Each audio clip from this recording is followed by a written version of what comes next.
everyone, welcome to Beth's Best Hair. Thank you all so much for joining me today. I'm so happy to have you here. So today's video is a little bit different. This video is your wig questions answered by me. I am going to tell you what has worked for me, and hopefully that will help you as well. So a lot of you are still on the fence about purchasing your first wig, and you have questions and you can't decide. So how do you choose your first wig? Well, I am wearing my first wig. 2 years ago, I bought this wig, this exact wig. It's 2 years old. This is Ashley from Paula Young in the color SF1228 number 6, that is honey rooted. This is a VersaFiber heat-friendly wig. So how did I choose Ashley? I thought, what if I purchased a wig that was similar to my color, but maybe a little bit shorter and maybe a little bit layered, and I thought maybe nobody will notice. So that's how I came to Ashley. I did not come clean right away. I was so intimidated, and nobody once was like, are you wearing a wig? Not at all. Nope. Everybody just loved my haircut. I was a little bit worried that people might ask me where I got my haircut, but they didn't. And so I never had to go there. And so that was it. And then I just knew then that, you know what, this was my issue, feeling intimidated about wearing wigs, because there was really nothing intimidating about it. I mean, it's just, your hair looks perfect. You can't go wrong, right? So my suggestion for your first wig would be to find a color and to find a texture that is similar to your own. I also think it's helpful to maybe go with one of the rooted colors from the VersaFiber collection. Is really nice because the VersaFiber is not too shiny when it arrives. And I think that you need to just also determine your color. I know a lot of you have questions about color. So in the catalog, you can look at the color charts. If you are an ash tone, then you want to just look on here and read those colors and go with the ash tone. If you want to go with a dimensional color, you know, your captivating colors would be like your honey or your buttered toast. Those are going to be a blonde graduating to a brown, and like buttered toast is the ash blonde, where honey is the warmer blonde.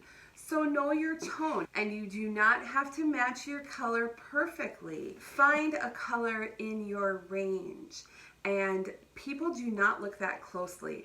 I bought this in buttered toast rooted as well, and I flip-flopped them, and nobody ever noticed that I was wearing a different color wig.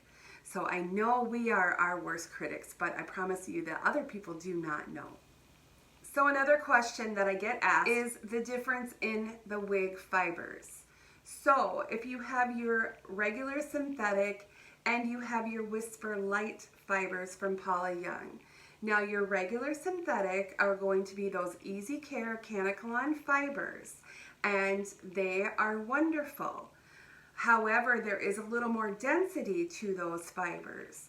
Now your Whisper Light fibers are going to be half the weight of your traditional synthetic fibers. So they're going to be cooler in the summer, they're not going to frizz up, and you may just feel more comfortable because you get a little more movement with them.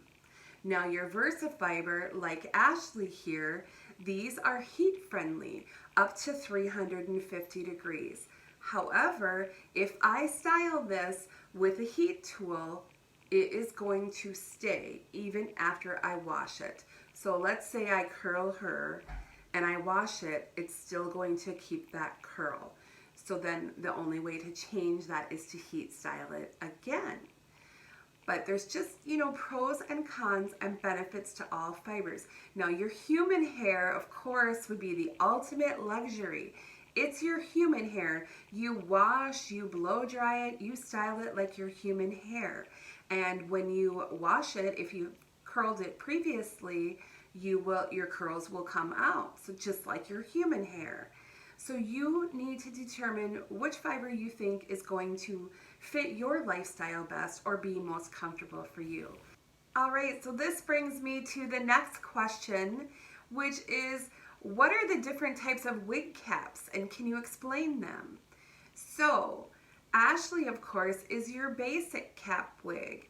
That is your open wefting. Sometimes the top may be closed. There's going to be permatease. We have the bendable ear tabs and the extended nape. So other types of caps would be a lace front. It's nice to have that lace front, and then it gives you the option of pulling it up. Another thing that they have is a lace front with a mono part. Now those updo wigs that I have, and I'll show you an example here, those are just gorgeous. They have the wide parting space, they have the extended lace front, and they look super natural because it gives you the part line. The other type of cap would be your fully hand-tied cap. Now I've had Sheer Royalty. She is a fully hand-tied cap that is fully enclosed all the way with each hair fiber individually hand-tied. You can move your part and move the hair in any direction. I also have Sheer Elite.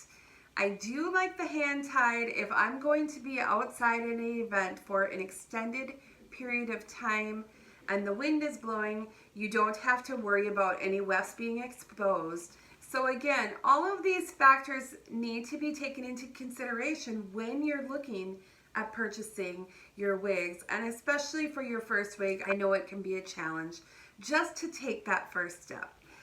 I love them all. I love all looks. So I'm not picky because I think every wig is beautiful.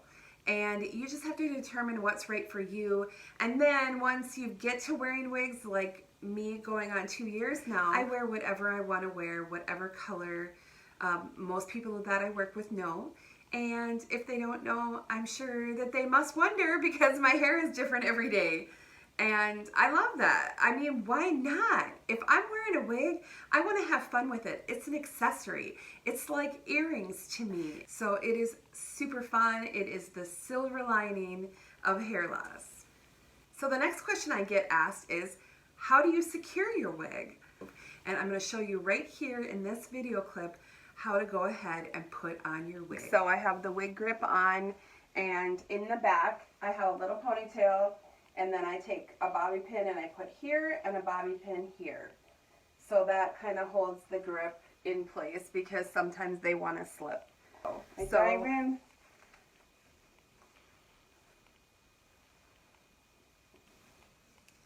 So then I'll pull my bio hair out, which we will blend in a little bit. Now in that clip, I had a little bio hair. I no longer have bio hair. I still wear a wig grip underneath, or I wear the wig grip cap, and it's just great. It's no problem whatsoever. So another question is, what do I need to get started wearing wigs? So I'm going to show you what I have in my wig bag that I think is necessary when you first start wearing wigs. So first off, of course, I have my water bottle. You are gonna want this with your synthetic wigs. Another thing that you have to have is your wig grips. They have various wig grips, various colors, the ones for your lace mono parts. When you get started, you're gonna wanna have some dry shampoo. It doesn't matter what brand you use. I use a little brown tinted, and I think it's nice if you have a new wig. Sometimes they're shiny, and it just helps dull that a little bit and also gives it a little bit of texture so that you can style them a little bit. You're also going to want to have your shampoo, your conditioner, a conditioning refreshing spray. I do like the gel that I just put a little on my hands to tamp down the flyaways. And you're going to want a hairspray. And of course, all these products are from Paula Young. You can purchase those through the catalog or online. I love the products and I think they work great. So if you have bio hair, you will want to have something to blend your hair. So you can either use like a root powder with a brush on your sides of your bio hair, or you could use a root cover-up spray. You're gonna need a variety of combs and brushes. I like to have the wide tooth combs, but I also like my rat tail combs when I'm doing the parts and moving the part the way that I want it. Bobby pins.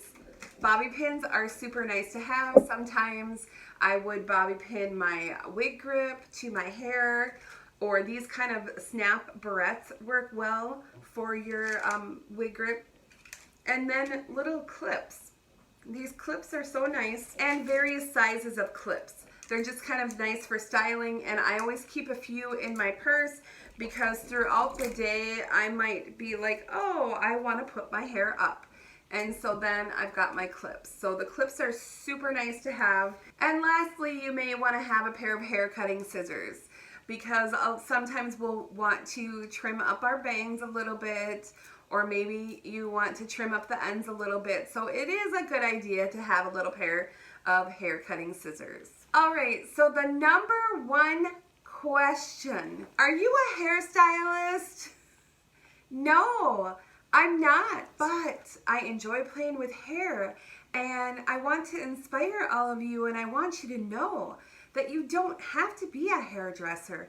You can wear wigs and you can look beautiful, and the wigs themselves are just so beautiful and already styled so beautiful that there's really nothing that you have to do. And I want to offer you inspiration to know that it is okay to play with your wigs and it is okay to style them. If I can do it, I think you can too.